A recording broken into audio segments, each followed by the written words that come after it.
गौरी पुत्र गणेश भगवान की जय हो। शिव शंकर माँ पार्वती की जय हो।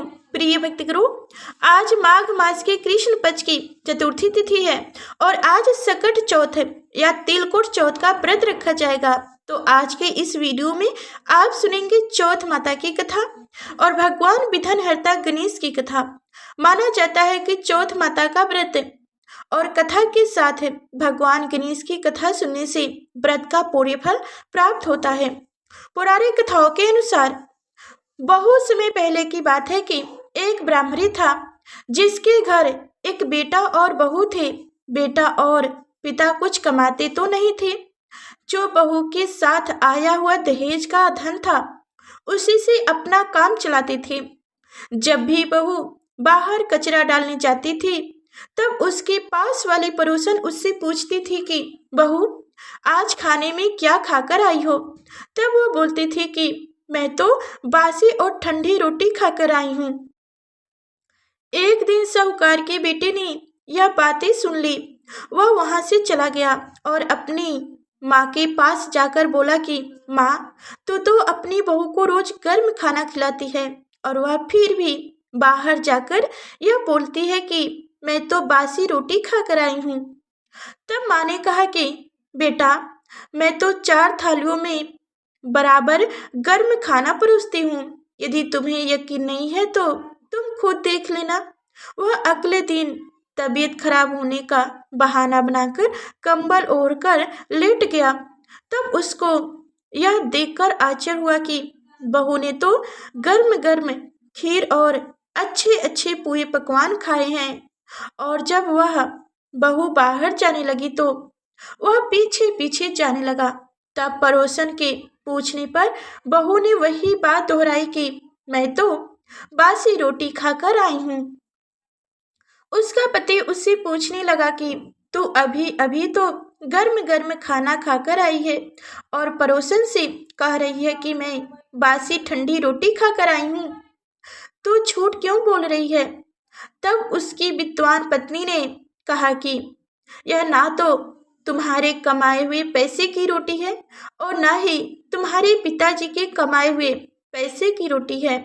यदि हम इसी तरह बैठे बैठे घर को धन को खर्च करते रहेंगे तो यह एक दिन कुएं की पानी की तरह समाप्त हो जाएगा। इसके बाद उसका पति कमाने के लिए विदेश चला गया। पीछे से उसकी पत्नी 12 महीने का चौथ का व्रत करती थी। उसको विदेश में रहते हुए 12 वर्ष व्यतीत हो गए। तब चौथ माता और विनायक जी महाराज ने सोचा कि इसको अब घर बुलाना चाहिए। चौथ माता लड़के के स्वप्न में जाकर बोली कि तू अब घर चला जा, तेरी पत्नी को तेरी बहुत याद आती है। वह बोला कि मैं घर कैसे चला जाऊंगा, मेरे यहाँ इतना बड़ा कारोबार फैला हुआ है। तब चौथ माता ने कहा कि तू सुबह एक दीपक जलाकर चौथ माता का नाम लेकर बैठ जाना। जिसके पैसे बकाए हैं वह पैसे दे जाएंगे और लेने वाले ले जाएंगे। लड़के ने वैसे ही किया और उसका सारा काम एक ही दिन में निपट गया। जब वह घर जा रहा था तो उसे रास्ते में एक सर्प दिखाई दिया जो आग के पास जा रहा था।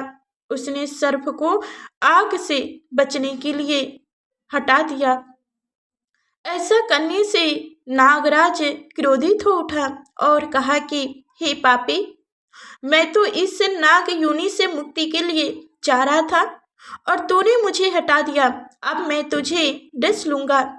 तब वो लड़का बोला कि मैं 12 वर्ष के बाद अपने घर जा रहा हूँ। आप मुझे अवश्य ही डस लीजिएगा, किंतु आज मुझे अपने घर वालों से मिलने दीजिए। आप कल रात्र को आकर मुझे डस लेना। नाग ने उसकी शर्त मान ली और वहां से चला गया। जब लड़का घर आया तो वह उदास था। उसने अपनी पत्नी के पूछने पर सारी बातें बता दी। उसकी पत्नी बहुत चतुर थी। उसकी पत्नी ने एक सीढ़ी पर बालू रेत बिछा दी, दूसरी सीढ़ी पर दूध का कटोरा रख दिया, तीसरी पर फूल माला बिखेर दी, चौथी पर इत्र छिड़क दिया, 5वीं पर मिठाई रख दी, 6ठी सीढ़ी पर जौ और 7वीं में एक रोटी रख दी। रात्र को जब सर्फ आया तो सबसे पहले ठंडी ठंडी रेत में लौटकर आया। फिर दूसरी सीढ़ी पर दूध पीकर कहा कि मैं एक ब्राह्मणी के बेटे को डसता तो नहीं, लेकिन वचन दिया हुआ है, इसलिए डसना पड़ेगा। फूल माला की सीढ़ी से होता हुआ प्रसन्नतापूर्वक इत्र की खुशबू लेता हुआ ऊपर की ओर आने लगा। सर्प को ऊपर आता हुआ देखकर विनायक जी ने चौथ माता से कहा कि इस ब्राह्मणी के बेटे की रक्षा करनी होगी, क्योंकि इसकी पत्नी इसके लिए चौथ का व्रत करती है, उसका फल तो देना ही पड़ेगा। तब विनायक जी ने सीढ़ी पर रखे हुए आंखों से सेल सुई बनाई और चौथ माता ने रोटी की थाल बनाई और रोटी की डाल बनाई और सर्प के आगे लगा दी। विनायक जी ने जौ के सेल बनाए थे, उससे सर्प की मौत हो गई। सुबह उस लड़के से मिलने गांव के लोग आने लगे, क्योंकि वह 12 वर्ष के बाद वापस घर आया था।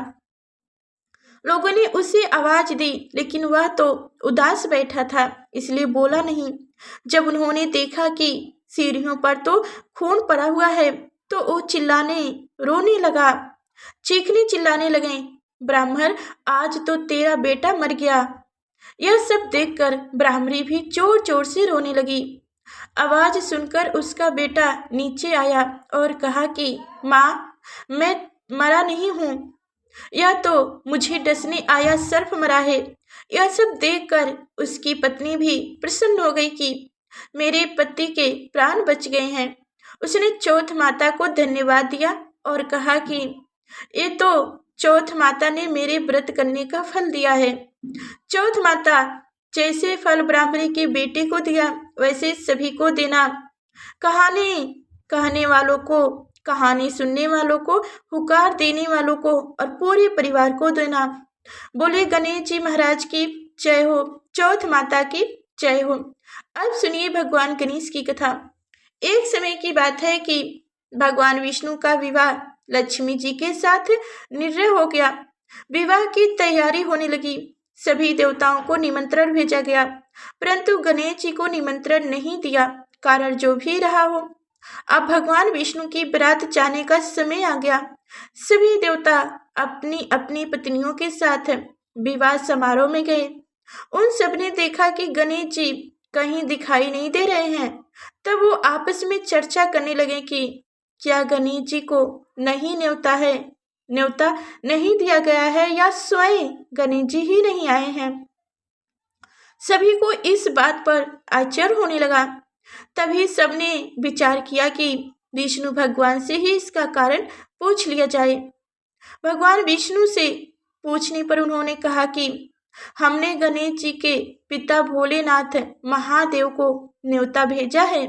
यदि गणेश जी अपने पिता के साथ आना चाहते तो आ जाते, अलग से न्योता देने की कोई आवश्यकता ही नहीं थी। दूसरी बात यह है कि उनको 1.25 मन मूंग, 1.25 मन चावल, 1.25 मन घी और 1.25 मन मूंग का भोजन दिन भर में चाहिए। यदि गणेश जी नहीं आए तो कोई बात नहीं, दूसरे के घर जाकर इतना खाना पीना अच्छा भी तो नहीं लगता। इतनी बात हो ही रही थी कि किसी एक ने सुझाव दिया कि यदि गणेश जी आ भी चाहें तो उनको द्वारपाल बनाकर बैठा देंगे कि आप घर की याद यानी कि देख रेख करो। आप तो चूहे पर बैठकर धीरे धीरे चलोगे तो बारात से बहुत पीछे रह जाओगे। यह सुझाव भी सबको पसंद आ गई, तो विष्णु भगवान ने भी अपनी सहमति दे दी। होना क्या था कि इतने में गणेश जी वहां आ पहुंचे और उन्हें समझा बुझाकर घर की रखवाली करने के लिए बैठा दिए गए। बारात चल दी। तब नारद जी ने देखा कि गणेश जी तो दरवाजे पर ही बैठे हुए हैं, तो वो गणेश जी के पास गए और रुकने का कारण पूछे। गणेश जी कहने लगे कि विष्णु भगवान ने मेरा बहुत अपमान किए हैं। नारद जी ने कहा कि आप अपनी मूषक सेना को आगे भेज दें तो वह रास्ता खोद देंगे, जिससे उनके वाहन धरती में घुस जाएंगे। तब आपको सम्मान पूर्वक बुलाना पड़ेगा। अब तो गणेश जी ने अपनी मूषक सेना को जल्दी से आगे भेज दी और सेना ने जमीन खोद दी। जब बारात वहां से निकली तो रथ के पहिए धरती में घुस गए। लाख कोशिश करे परंतु पहिए नहीं निकले।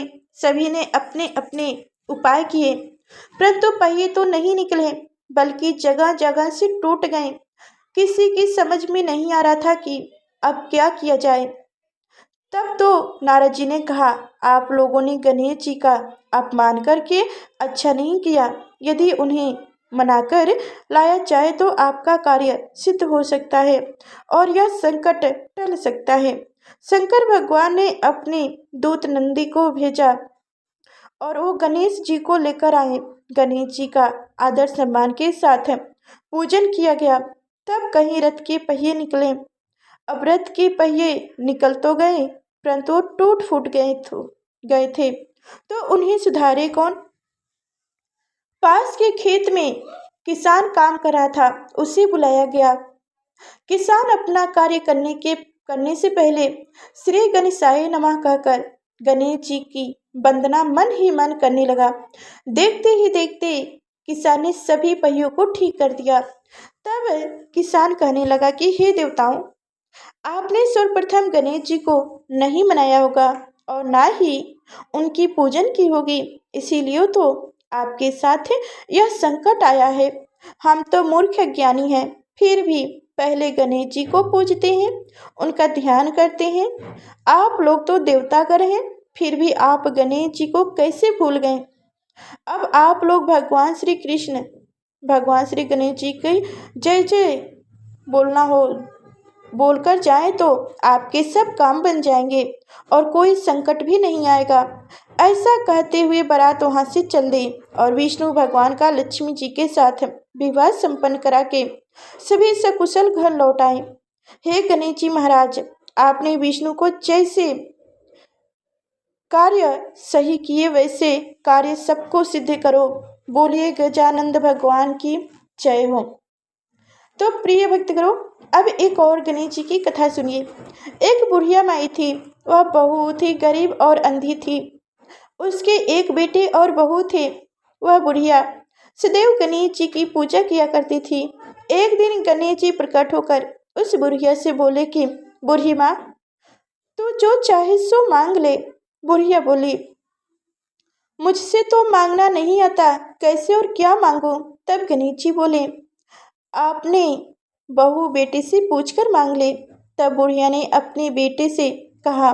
गणेश जी कहने लगे, तू कुछ मांग ले, बता मैं क्या मांगू।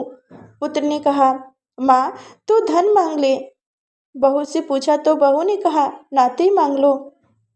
तब बुढ़िया ने सोचा कि ये तो अपने अपने मतलब की बात कह रहे हैं। अंत उस बुढ़िया ने पड़ोसन से पूछा तो उन्होंने कहा कि बुढ़िया, तू तो थोड़ी दिन जिएगी, क्यों तू धन मांगे और क्यों नाते मांगे। तू तो अपनी आंखों की रोशनी मांग ले, जिससे तेरी जिंदगी आराम से कट जाएगी। इस पर बुढ़िया बोली, यदि आप प्रसन्न हैं तो मुझे 9 करोड़ों की माया दे, निरोगी काया दे, अमर सुहाग दे, आंखों की रोशनी दे, नाती दे, पोता दे और सब परिवार को सुख दे और अंत में मुझ दे। यह सुनकर तब गणेश जी बोले, बुढ़िया माँ, तूने तो हमें ही ठग लिया, फिर भी जो तूने मांगा है वचन के अनुसार सब तुझे मिलेगा। और यह कहकर गणेश जी अंतर्ध्यान हो गए। उधर बुढ़िया माँ ने जो कुछ मांगा वह सब कुछ मिल गया। हे गणेश जी महाराज, जैसे तुमने उस बुढ़िया माँ को सब कुछ दिया, वैसे ही सबको देना। कथा कहने वाले, सुनने वाले, हुकार भरने वाले सभी के घर अन्य धन से भर देना। बोली भगवान गणेश की जय हो, भगवान गजानंद भगवान की जय हो। तो प्रिय भक्तगणों, उम्मीद करती हूँ कि आज की हमारी कथाएं आप सभी को अच्छी लगी होगी। तो लाइक कर चैनल को सब्सक्राइब करें।